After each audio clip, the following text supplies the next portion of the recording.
Navi Mumbai network.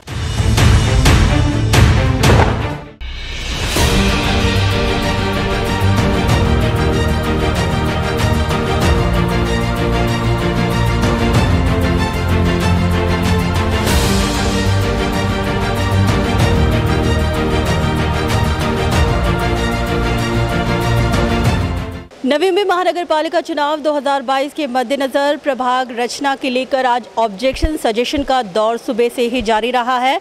आज हमारे साथ मौजूद हैं नामदेव भगत जी। सर, जानना चाहेंगे आपसे कि यहाँ पर आज आप यहाँ आए हैं, क्या सजेशन ऑब्जेक्शन आपने रखा है? क्या लगता है कि प्रभाग रचना में कुछ हेरफेर हुई है? नहीं, जहाँ लोकल विलेज है वहाँ के कुछ आस्था है, कोई चीज़ जो है उसको एक ही वार्ड में हो, प्रभाग में होना चाहिए। जैसा मंदिर है, तालाब है, मैदान है, जो खेलपट्टी रहती है, तो वो सब वो गांव में अटैच होना चाहिए। बाकी जो चीज़ उन्होंने किया है उसके बारे में देखो, हम एमएलए के उम्मीदवार रह चुके हैं, तो हम ऐसा बोलेंगे ये एरिया हमारे इसमें डालो, वो निकाल दो, तो वो अच्छी बात नहीं है। लेकिन जहाँ गाइडलाइंस है वो तोड़ के कुछ किया है तो हरकत होना ज़रूरी है। तो हमारे वार्ड में ऐसा तो ज़्यादा कुछ नहीं था, तो हमने वो तालाब गांव का जो है गांव में जोड़ना चाहिए। बच्चों लोग का खेलने का जो मैदान है वो जोड़ना चाहिए। और एक सोसाइटी में 29 से 44 ये छोटा माथाड़ी मापाड़ी जो लोग रहते उनका एक सोसाइटी है, उसमें से उन्होंने 29 से 33 ये 4 बिल्डिंग दूसरे वार्ड में डाल। तो मैंने उनको कहा, और वो उनके सोसाइटी के जो अध्यक्ष है सकपाल, उन्होंने भी मांग की है उनके सब कमेटी ने कि वो ये 35 में जोड़ना चाहिए। हमने हमारा काम किया है, हमारा ऑब्जेक्शन लेने का। अभी देखते हैं इलेक्शन कमीशन क्या करते हैं। सर, लेकिन जिस प्रकार से इस प्रभाग रचना को लेकर शुरू से ही उंगलियां उठाई जा रही हैं सामने वालों की तरफ से, अपोजिशन की तरफ से, क्या आपको लगता है कि क्या ये जायज़ है? क्योंकि पहले की प्रभाग रचना और अभी की प्रभाग रचना, आप इतिहास गवाह है, आप हर इलेक्शन के गवाह बने हैं, आपको क्या लगता है जो भी आरोप लगाया? अबे, आपको मालूम है इसके पहले सत्ता किसकी थी? 25 साल या 30 साल, तो तब गुदगुदी होती थी, ये सब ऐसा होता था। तो अभी जो हुआ है, और प्रभाग रचना में 100% लोग खुश नहीं होंगे, उसमें कुछ तो 19, 20, 18, 20 होगा।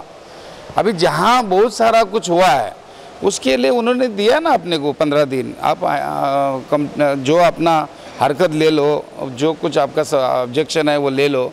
तो उन्होंने ले लिया बहुत। अभी फर्स्ट टाइम ऐसा 3000 कुछ, ऐसा 3500, लेकिन अंदर पब्लिक तो दिखती नहीं मुझे, अभी कौन किया पता नहीं, लेकिन उन्होंने किया है। और मुझे लगता है कि जहाँ लगता है जिसको कि मेरे ऊपर अन्याय हुआ है, तो उन्होंने आज निवडणूक आयुक्त तो जो है, तो इलेक्शन कमिश्नर की जो लोग स्टाफ आए या उनके अधिकारी आए, उनको उन्होंने बताना चाहिए, और उन्होंने बताया है।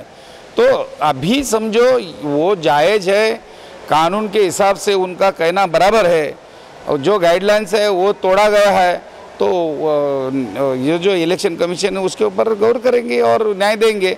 फिर वो नहीं मिलता है तो फिर आगे न्यायालय है। पहले चिल्लाने का फ़ायदा नहीं ना, मैं न्यायालय में जाऊंगा, वो तो चीज़ मुझे अच्छी नहीं लगती भारत का नागरिक करके। ये बताइए कि जिस प्रकार से आपने कहा कि ऑब्जेक्शन तो काफ़ी रेस किए गए, तकरीबन 4000 के आसपास ये आंकड़ा गया। इतिहास में नवी मुंबई के कभी ऐसा सुनने में नहीं आया था, लेकिन आपको लगता है ये कागजी जो थे आंकड़े, जो कागजी थे, वास्तविकता में नहीं थे? अभी तो हमको 4 बजे बुलाया था, तो मैं जब से आया था तब से कुछ तो वार्ड में एक भी नहीं तकरार।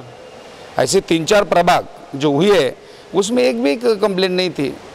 तो बाद में जो है वो तो 2-4 लोगों का मैंने सुना। तो ये जो ऐसा लगता है जहाँ की वहाँ की उपस्थिति के हिसाब से वो कागज़ पे बहुत तकरार थी और वास्तव में नहीं थी। आज आप नवी मुंबई के बेहद दिग्गज नेता माने जाते हैं, राज्य में भी आपका एक दमखम अलग दिखाई देता है। आज अपोजिशन में बीजेपी है, क्या लगता है सर, ये चुनावी गणित वर्सेस की लड़ाई, बाजी कौन मान रहे हैं?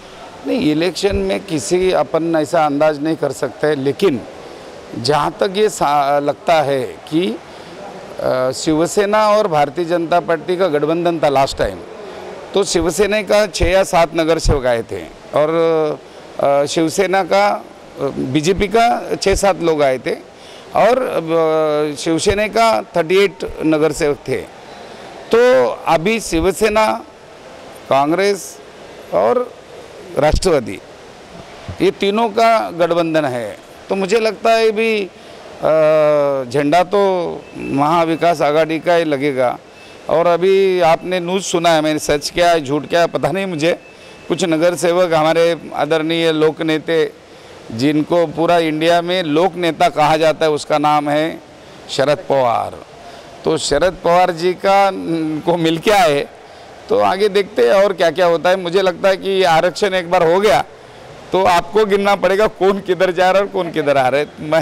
मैं आपको बोलता हूँ जो कोई जाने वाला है और आने वाला है उसके बारे में मेरा कोई तकरार नहीं, वो उनका इंडिविजुअल है। मैं भी पार्टी छोड़े गुस्से की वजह से, तो जिनको लगता है दिल में भाई हम जाना चाहिए तो वो जा सकते हैं। हम तो उम्मीद कर रहे थे कि खुलासा आप करेंगे कि आने वाला इनकमिंग और कितनी होने वाली है। इनकमिंग में आपको बताया ना कि ये प्रभाग रचना होगी, अभी उसके बाद आरक्षण होगा, अभी आरक्षण होने के बाद गणित चेंज हो जाएंगे। मैं आपको बता बहुत सारा बदलाव आएगा, बहुत सारा बदलाव आएगा। तो ये थे नामदेव भगत जी जिनका मानना है कि इस बार प्रभाग रचना के साथ ही साथ रिजर्वेशन की घोषणा होने के बाद पूरा गणित, पूरा चेहरा और पूरा चित्र नवी मुंबई मनपा चुनाव का जरूर बदलेगा। कैमरामैन दिनेश के साथ अर्चना त्रिपाठी, नवी मुंबई नेटवर्क।